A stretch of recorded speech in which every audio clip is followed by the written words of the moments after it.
I definitely feel like there's also a little bit of frustration. Like you look at our generation and the challenges we have going into the housing market is so different than like our parents' generations.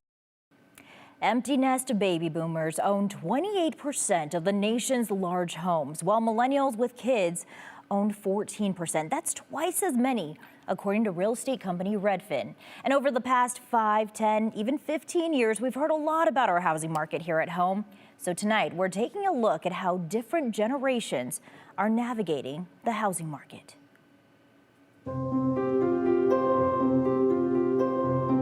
Owning a house.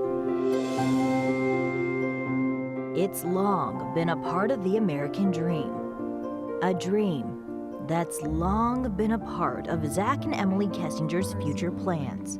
I don't have any friend that owns a home or is in the position to own a home. But like so many other Idahoans their age, the couple realized early on they wouldn't be able to buy a house if they didn't make some changes. We currently live with my parents in Boise. The couple planned on living with Emily's parents for 1 year to save enough money to buy a house. But then the market took a turn, and that 1 year turned into 3 years. I think as an adult, you don't necessarily have the idea of living with parental figures at this age or for this long. It's a trend among millennials across the country. You know, a lot of these people are going away from college. They have this freedom of being in college, being out on their own, and then they're willing to move back in with their parents in order to be able to accomplish the goal of homeownership. Nick Smith is the owner of JPAR Live Local, a real estate brokerage. That says, number one, Americans still really value the idea of owning a home, and they understand that it's a sound investment, and they're willing to make some big sacrifices to make that happen. And I also think that we see on the other side too, as a parent, the parents are willing to say, hey, this is how I can help out my kids. Census statistics from 2022 found 15% of millennials aged 26 to 41 are living back home with their parents as they grapple with rising housing costs. For context, millennials are typically described as people born between 1981 and 1996. A baby boomer refers to someone born between 1946 and 1964. And Generation X often refers to those born between 1965 and 1980. And according to the Pew Research Center, though, someone considered a member of Generation Z, also known as Gen Z, was born in the mid-1990s and 2012. But we should note these dates are not universally agreed upon. Here in Idaho, realtors like Mike T. Williams and Justin Murillo at Amherst Madison are noticing a difference in how those three generations are navigating the housing market. The baby boomers definitely have like a stronghold on the real estate market. And it's putting baby boomers in a better position. They essentially have more options. I mean, yeah, if you have a ton of equity in your property, you can maybe get a HELOC or, do a loan to get some of it to actually go buy an investment property. Or you can take all that equity and just roll it into a smaller house. I would give boomers kind of like the sharks of it, because at that time, when they were buying houses, the average salary or the average household income compared to the prices of the home, it was a lot easier to get into a home than today. With the baby boomers, they're less affected by that interest rate. And so they're willing to move, they're willing to purchase because they're so often, if not paying cash, they're putting a large sum of money down and it's less affecting their payment less. Which is impacting millennials entering the housing market. One of the things that's really interesting right now for all buyers in the market is because interest rates were so low for so long, we've locked people into homes.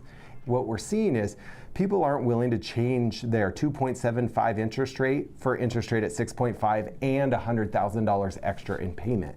And so what they're doing is they're not moving. By not moving, they're freezing the inventory. So there's not homes for people to purchase. One thing millennials and Gen Z are doing to help is finding someone to co-sign on a property.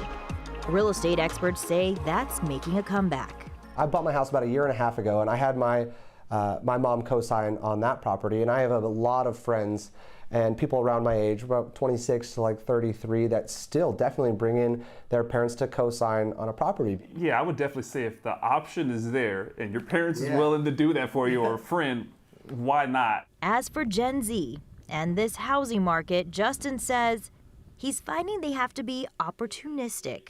You might have to be creative and get a cosigner, or try and get someone to help you, or buy it with a friend.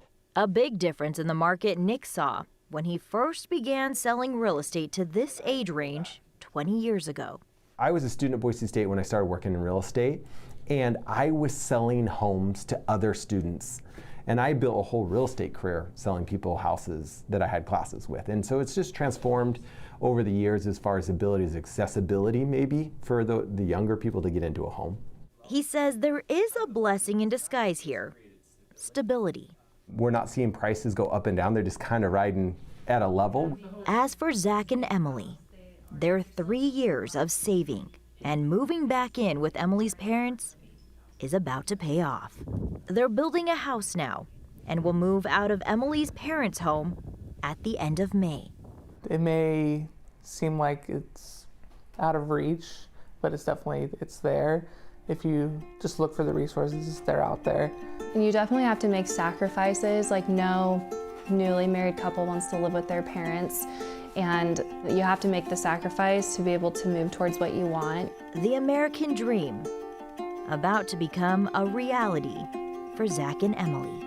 I think it makes it all that much sweeter, and feels like you earned it even more a little bit. And Zach and Emily tell me at first they were hesitant and embarrassed to tell people about their living situation, but they say most people actually praise them on being smart and saving their money. And now Emily tells others freely because she says it's been such a blessing for them.